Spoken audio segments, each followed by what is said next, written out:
Hello friends, welcome to Mother Simple Kitchen. আশা করি তোমরা সবাই ভালো আছো, আমিও ভালো আছি। আজকে আমি তোমাদের সঙ্গে শেয়ার করব মাটন কোরমার রেসিপি। এই মাটন কোরমাটা পোলাও, পরোটা, নান সব দিয়েই ভালো মানায়। এই মাটন কোরমা করার জন্য আমাদের দরকার মাটন। এখানে আমি 1 কিলো মতন মাটন নিয়ে নিয়েছি। আর আমাদের লাগবে সেটা হচ্ছে অনিয়ন। মেনলি এখানে আমি 5টা মতন অনিয়ন স্লাইস করে নিয়েছি, যেটার আমাকে বেরেস্তা করতে হবে। আর এখানে আমি একটা মশলা, ধনেটাকে গুঁড়ো করে নিচ্ছি। 7 চামচ মতন ধনে গুঁড়ো নিচ্ছি, ফ্রেশলি গ্রাউন্ডেড ধনে। আর আমি নিচ্ছি 2 চামচ মতন হলুদের গুঁড়ো, 1 চামচ মতন লঙ্কা গুঁড়ো আর 1 চামচ মতন কাশ্মীরি লঙ্কা গুঁড়ো। এখানে আমি জল দিয়ে একটা পেস্ট মতন করে রেখে দেবো। এইটা আমার পরে রান্নায় লাগবে। আর আমি যেখানে নিয়েছি এখন 300 গ্রাম মতন টক দই, 50 গ্রাম কাজু, 50 গ্রাম কোকোনাট, ডেসিকেটেড কোকোনাট নিয়েছি। কড়াইতে আমি 1 চামচ ঘি দিয়ে কাজুটাকে একটু ফ্রাই করে নেব। তারপর একদম আঁচটা কমিয়ে আমি ডেসিকেটেড কোকোনাটটা দিয়ে দিচ্ছি, দিয়ে একটু ভাজা ভাজা করে নেব।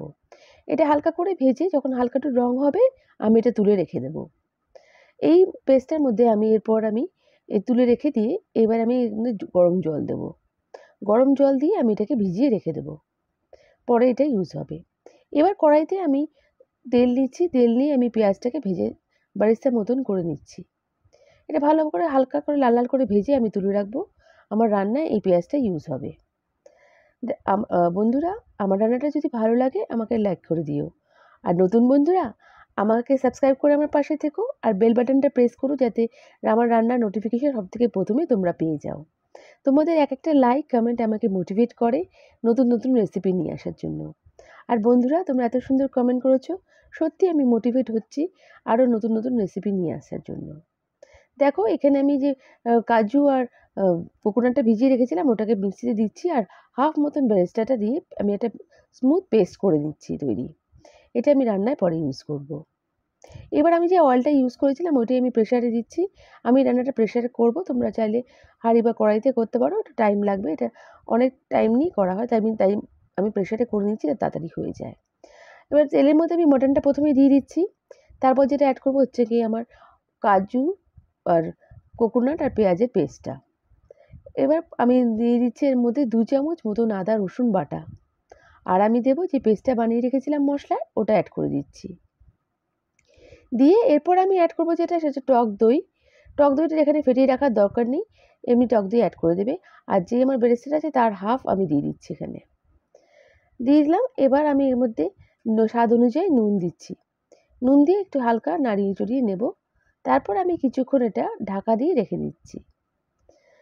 দেখো এটা একটু মশলাটাকে ভালো করে আমি মিশিয়ে নিতে হবে। এই রান্নাটা খুব একটা বেশি কষানোর দরকার নেই। এটা কিছুক্ষণ এটা ঢাকা দিয়ে দিয়ে রান্নাটা হয়, আর মাঝে মাঝে তোমাদের নাড়াতে হবে। এই রান্নাটা পুরো কমপ্লিটলি এটা অনেকক্ষণ টাইম লাগিয়ে করা হয়, আস্তে আস্তে করা হয়, কিন্তু আমাদের টাইম খুব কম, তাই আমি প্রেশার কুক করছি। এখানে আমি পরিমাণ মতো জল দিচ্ছি, খুব বেশি জল দেবো না। দিয়ে আমি এখানে 4টে মতন হুইসেল দিয়ে প্রেশারে সেদ্ধ করে নেব। এটা একটা শর্টকাট প্রসেস। তোমরা যদি চাও তাহলে টানা কড়াইতে বা হাঁড়িতেই টানা করতে পারো, কিন্তু এটা খুব আস্তে আছে করে যেতে হবে। দেখো আমার মাটনটা একদম সফট হয়ে গেছে এখানে, আর মাটনটা আমার হয়ে এসছে। এবার আমি এখানে যেটা অ্যাড করব সেটা হচ্ছে ঘি। আমি এখানে 1 চামচ মতন ঘি দিচ্ছি, আর 1 চামচ মতন গরম মশলা। এই রান্নাটা যখন শাহি কোরমা হবে, এটা রান্নাটা পুরোপুরি ঘি দিয়ে হয়, কিন্তু আমি ঘিটা অ্যাভয়েড করেছি, এখানে শুধু সরষের তেল দিয়ে করেছি। আমি এখানে রিমেনিং বেরেস্তাটা দিয়ে দিচ্ছি, আর ধনেপাতা কুচিটা এখানে অ্যাড করব। দিয়ে আমি সার্ভ করে দিচ্ছি। আমার রান্নাটা তৈরি। আমার রেসিপিটা কেমন লাগলো আমাকে কমেন্ট করে নিশ্চয়ই জানাবে। ভালো লাগলেও জানাবে, আর ভালো না লাগলেও জানাবে। নেক্সট রেসিপি নিয়ে আবার হাজির হয়ে যাব। তোমরা সবাই ভালো থেকো, সুস্থ থেকো। বাই।